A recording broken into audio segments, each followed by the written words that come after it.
अल्लाह तबारक व तआला के फ़ज़ल व करम से रसूल अरबी कौनैन के वाली सल्लल्लाहु अलैहि वसल्लम की नज़र अनायत के सदक़ा से आज हम आप हज़रात के सामने जिस मौजू पर गुफ्तगू करने जा रहे हैं वो बड़ा ही अहम मौजू है और हमें एक दिन में 5 मरतबा वो काम जो है वो दरपेश आता है, वो हमें करना बड़ा ही ज़रूरी है।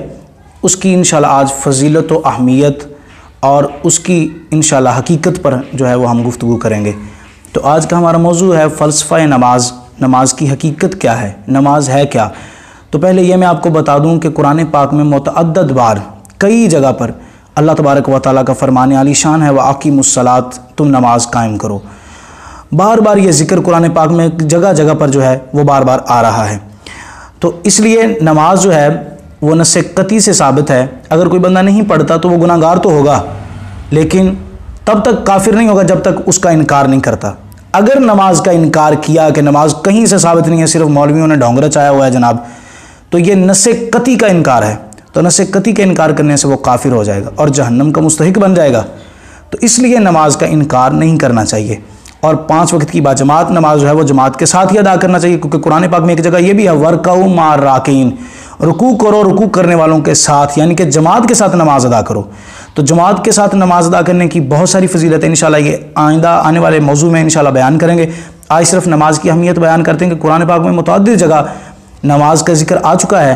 तो रसूल अरबी सल्लल्लाहु अलैहि वसल्लम इरशाद फरमाते हैं कि नमाज मेरी आंखों की ठंडक है, नमाज मेरी आंखों का सुकून है, मेरे दिल का चैन है। तो अब उम्मती को सोचना चाहिए कि अपने काम करने के लिए, अपने दिल को सुकून पहुंचाने के लिए हज़ारों ऐसे काम करते हैं जो हो सकता है वो गैर शरई हों। ऐसे काम करते हैं जिसके साथ हो सकता है हमारे वालिदैन, हमारे दोस्त अहबाब, हमारा अल्लाह और अल्लाह का प्यारा रसूल सल्लल्लाहु अलैहि वसल्लम हमसे नाराज़ हो जाएं। लेकिन अपने सुकून के लिए, अपने जिस्म, बॉडी और दिल को सुकून पहुंचाने के लिए हम वो काम लाजमी करते हैं।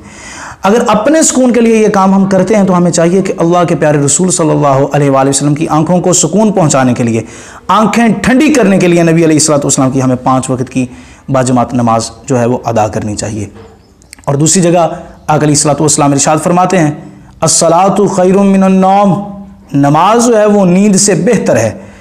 यानी कि जब हम सोए होते हैं, सर्दियों का मौसम, आप ज़रा सोचिए कि सर्दी के अंदर बिस्तर की जो गर्माइश है, बिस्तर की जो कह लें नरमी है, वो हमें निकलने नहीं देती, उसकी गर्मी हमें बिस्तर से निकलने नहीं देती। शैतान हमें बार बार वार करके सुलाता भी, सो जाओ, नमाज में क्या रखा है। लेकिन आप एक मरतबा पक्का यकीन कर लें और पक्का जहन से इसके साथ जो है अपने आप से वादा कर लें कि मैंने नमाज पढ़नी ही पढ़नी है। मैंने शैतान को राज़ी नहीं करना, सिर्फ मैंने अपने अल्लाह को राज़ी करना है, मैंने सिर्फ अपने खुदा को राज़ी करना। फिर इंशाअल्लाह आप नमाज ज़रूर पढ़ेंगे।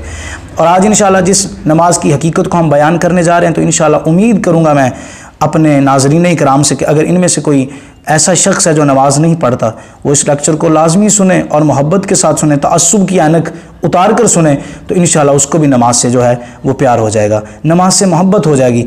सरकार अलैहिस्सलातु वस्सलाम फरमाते हैं कि नमाज मोमिन की मेराज है।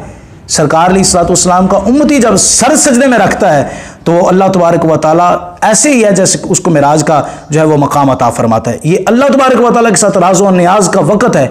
मौला मुश्किल खुशा शेर खुदा रज़ियल्लाहु तआला अन्हु इरशाद फरमाते हैं कि बंदे और अल्लाह के दरमियान 70,000 पर्दे हैं, लेकिन जब बंदा अपना सर सजदे में रखता है तो वो 70,000 पर्दे जो है वो ख़त्म हो जाते हैं। अल्लाह की ज़ात और बंदे की ज़ात सामने आमने होती है। आमने सामने जब ये ज़ातें होती हैं तो फिर बंदे के दिल से जो भी दुआ निकलती है वो रब मेरा कबूल फरमा लेता है, वो मेरा अल्लाह उसकी फ़ौरन दुआएं इल्तिजाएं जो है वो कबूल फरमा लेता है। इसलिए मेरे अहबाब, नमाज की बड़ी कदर व कीमत है। नमाज जब भी पढ़ें, आज उसकी हकीकत को ज़रा समझने की कोशिश करिए। जब हम नमाज पढ़ने के लिए खड़े होते हैं तो हम पहले हाथ उठाते हैं, कानों की तरफ हाथ ले जाकर हम अल्लाहु अकबर कहते हुए अपना हाथ बांध लेते हैं। तो आपने कभी सोचा कि हाथ किस वक्त उठाए जाते हैं? अब ज़रा ख्याल कीजिए कि एक चोर चोरी कर रहा है, ऊपर से फ़ौरन जो है वो पुलिस पहुंच जाती है। जब पुलिस वहां पर पहुंचती है या फिर कोई घर वाला आ जाता है तो चोर फ़ौरन अपने हथियार छोड़कर हाथ खड़े कर लेता है, कहता है यानी कि मैं हार चुका हूं, मैं आपके सामने कुछ नहीं कर सकता।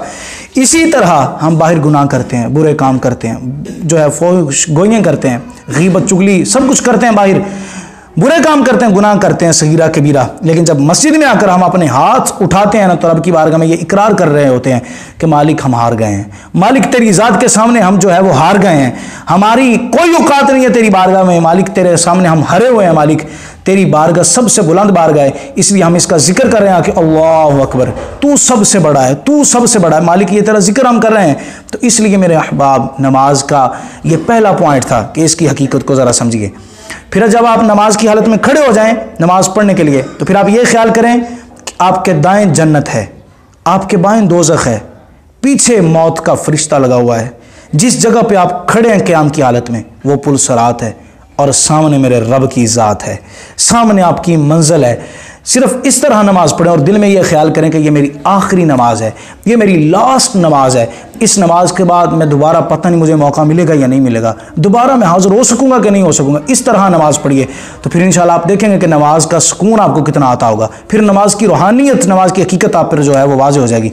हम रुकूह में जाते हैं, रुकू में जब जाकर अल्लाह की तस्बीह बयान करते हैं मेरे अहबाब, तो हमने अपनी निगाहें जो है वो अपने अंगूठों पे रखी होती हैं।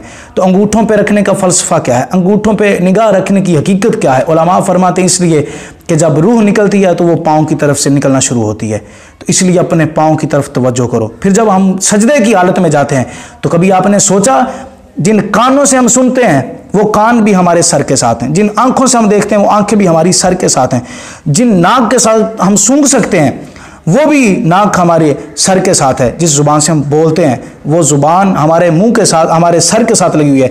ये ऐसी चीज़ें हैं जिन चीज़ों के साथ हम सुनते हैं, देखते हैं, सूंघते हैं, महसूस करते हैं और बोलते हैं। लेकिन जब आप नमाज की हालत सजदा में होते हैं तो आपका सर जब सजदे में होता है तो ये तमाम का तमाम हिस्सा झुक जाता है, अल्लाह के आगे सजदा रेज़ होता है।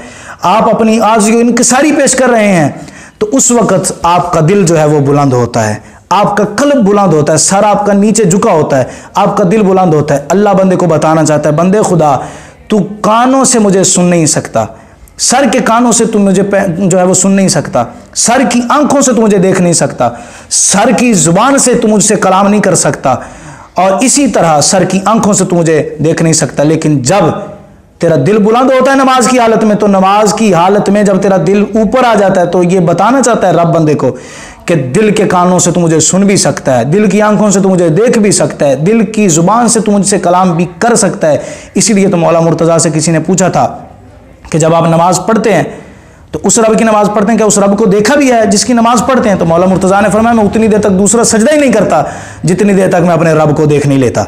वो किस वजह से था? वो कल्ब की आंखों से था, वो कल्ब की निगाह से था, दिल की निगाह से था अपने रब को देखना। और आखिरी पॉइंट बयान करके गुफ्तगू को कंप्लीट कर रहा हूँ। हम क़याम में खड़े होते हैं, ज़रा अपने क़याम पर खड़े होना कभी अपने आप पे तवज्जो की रहें कि आपका क़याम में खड़ा होना ऐसे है जैसे लफ्ज़ मीम की जो है वो आप एक नक्शा बना रहे हैं। जब आप लफ्ज़ मीम का नक्शा बना रहे हैं, क़याम में खड़े होकर हाथ बांधे हुए हैं, गर्दन झुकी हुई है, आप कभी गौर करें किसी नमाज पर तो आप एक लफ्ज़ मीम की जो है वो तस्वीर बना रहे हैं। जैसे ही आप रुकू में जाते हैं तो लफ्ज़ हा की तस्वीर बन जाती है, लफ्ज़ हा की जो है वो एक स्केच आपके सामने जो है वो एक नक्शा तैयार हो जाता है। इसी तरह फिर जब आप सजदे में जाते हैं तो फिर दूसरी मीम की जो है वो शक्ल व सूरत बन जाती है, एक तस्वीर बन जाती है। जिस तरह आप सजदे से फारिग होते हैं, फ़ौरन जब आप कादा में आते हैं, अत्तहियात में बैठते हैं, तो कभी गौर करो कि एक दाल की शक्ल बन जाती है, एक दाल की सूरत बनती है, एक दाल की तस्वीर बन जाती है। तो ये आपको नमाज बताना चाहती है कि आपका क़याम करना, आपका रुकू करना, आपका सुजूद करना, आपका कादा करना ऐसे ही है जैसे लफ्ज़ मोहम्मद की तस्वीर बना रहे हैं, जैसे लफ्ज़ मोहम्मद का अक्स बना रहे हैं। तो मैं ये कहना चाहूँगा नबी करीम अलैहिस्सलातुवस्सलाम के माज़अल्लाह जो दुश्मन हैं वो आका अलैहिस्सलातुवस्सलाम से जो दुश्मनी करते हैं, उन्हें सोचना चाहिए कि आका से दुश्मनी करनी है फिर तो तुम्हें इंसानियत ही छोड़नी पड़ेगी, तुम्हें तो इंसान होना ही अपने आप से जो है वो कहलाना छोड़ना पड़ेगा कि हम इंसान हैं। जब तक तुम इंसान रहोगे, जब तक तुम नमाजें पढ़ते रहोगे, तस्वीर यार तुम पेश करते रहोगे। तो तस्वीर यार जब तुम नमाज में बनाओगे ना तो फिर नमाज जैसी भी होगी कोशिश करें इसको बेहतर करने की। लेकिन अगर आपकी नमाज में कोई कमजोरियां भी होंगी तो मेरा रब अपने यार के नाम का अक्स देख कर तुम्हारी नमाज को कबूल फरमा लेगा। आप जरा गौर करें कि नमाज के अंदर जितनी हरकत व सकनात हैं, क़याम है, रुकू है, सजदा है, कादा है, ये जितने भी मामलात हैं ये सारे के सारे फ़र्ज़ हैं। अगर इनमें से एक भी चीज़ रहेगी तो आपका नमाज जो है वो नहीं होगी, आपकी नमाज नहीं हो सकेगी, नमाज दोबारा पढ़नी पड़ेगी अगर एक ही भी चीज़ रहेगी। और इसी नमाज के अंदर क़राअत करना, रब का कुरान पढ़ना ये वाजिब है। अगर वाजिब रह जाए तो आप सजदा साहब लास्ट पे करें, आपकी नमाज मुकम्मल हो जाएगी, नमाज ठीक हो जाएगी। अब ज़रा देखो यार कि रब ने अपने कलाम को तो वाजिब रखा कि अगर मेरे कलाम में कुछ कमी पेशी आ जाए तो सजदा साहब करो तो ख़त्म, वो तुम्हारी कमी पेशी पूरी हो जाएगी, तुम्हारी नमाज मुकम्मल। लेकिन यार की एक अदा भी रह गई तो नमाज फिर लास्ट से पढ़ो। नमाज के साथ तो मेरा रब भी इतना प्यार करता है। तो इसलिए मेरे अहबाब नमाज से प्यार करें, नमाज पढ़ें। अल्लाह तबारक व तआला आपको मुझे अमल करने की तौफीक अता फरमाए।